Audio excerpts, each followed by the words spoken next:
भाजप नेत्या पंकजाताई मुंडे यांना उमेदवारी जाहीर झाल्यानंतर पंकजाताईंनी मागच्या अनेक दिवसापासून बीड जिल्ह्याचा दौरा चालू केलेला आहे. पंकजाताई मोठे स्वप्न घेऊन लोकसभेमध्ये जाण्यासाठी उत्सुक असल्याचं आपल्याला दिसतंय. ताई, कशा पद्धतीचे स्वप्न आहेत, काय बीड जिल्ह्यासाठी तुम्ही विचार करून आज रस्त्यावर होता? बीड जिल्ह्यासाठी सदैव विचार करते. मी आमदार होते तेव्हा, पालकमंत्री होते तेव्हा, आता काही नव्हते तेव्हा देखील बीड जिल्ह्यासाठी, इथल्या ऊसतोड कामगारांसाठी, इथल्या सामान्य माणसासाठी, वंचितांसाठी मी नेहमीच काम करत आलेली आहे. या बीड जिल्ह्याला जेवढा निधी पालकमंत्री असताना मी दिला किंवा जेवढा विकास मी दिला आणि तो चांगला केला, त्याच्यामध्ये एक सगळे सलोख्याने राहिले, कुठेही अधिकाऱ्यांवर दबाव नव्हता, कुठल्याही प्रकारची चुकीची कामं केली नाही. तर एक नाव त्या काळामध्ये बीड जिल्ह्याचं सुद्धा पुढे गेलं.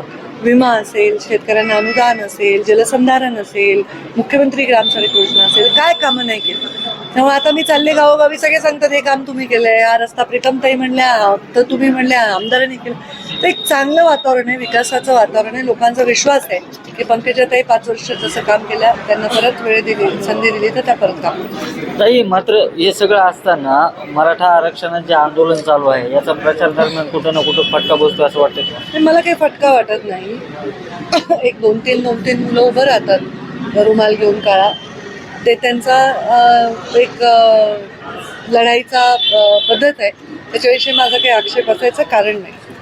बरं ताई, महत्त्वाचं एक प्रश्न आहे. बीड जिल्हा मागासलेला म्हणून संबंध देशामध्ये, राज्यामध्ये ओळख आहे. ही ओळख पोचण्यासाठी काय नेमकं आपल्याकडे असतं? आता कुठे मागासलेला जिल्हा आहे? आपल्यापेक्षा परिस्थिती चांगली नाही असेही अनेक जिल्हे आहेत. आता बीड जिल्ह्याला नॅशनल हायवे झाले चहूबाजूनी, अंतर्गत रस्ते झाले. बीड जिल्ह्याला कधी नाही मिळाली ती रेल्वे, गेल्या अनेक वर्षाचं, दशकांचं, शतकांचं स्वप्न पूर्ण झालं आहे. आता मागासलेला राहणार नाही हा जिल्हा. परत एकदा मला संधी मिळाली तर 10,000 युवकांना नोकरी मिळेल वगैरे असा काहीतरी मोठा प्रकल्प मी या बीड जिल्ह्यात आणेन. बरं ताई, समोरून उमेदवारी कोणाची जाहीर, म्हणजे तुमच्या विरोध कोण येईन अशी शक्यता वर्तवल्या जातात. प्रचाराची कशी रणनीती असणार आपली, कोणी जरी उमेदवार आला तर काय? बघा, उमेदवार शिवायच माझी रणनीती आखली गेली. कोणी आलं तरी जे मला काम करायचं ते मी करत आले, आतापर्यंत केलंय आणि करत राहील. त्याच्यामुळे उमेदवार कोणी आले तर काय फार मला वेगळी रणनीती करावी लागेल असं नाही. जाती म्हणजे जो तणावाची परिस्थिती झाली आंदोलनामुळे, याचा कुठे ना कुठे लोकसभेवर काही परिणाम होईल असं वाटतं तुम्हाला, एकंदरीत राज्यासाठी? होऊ नये असं मला वाटतं. अशा प्रकारची परिस्थिती समाजासाठी चांगली नाही. हे दुर्दैवी आहे. कायमच्या भिंती आहेत. मी नेहमीच सांगायचे की राज्यकर्त्यांनी समाजांना जोडावं, ते तुटले असं चित्र होऊ नये, असंच आपलं योगदान असावं आणि मी नेहमी तसंच केलेलं आहे.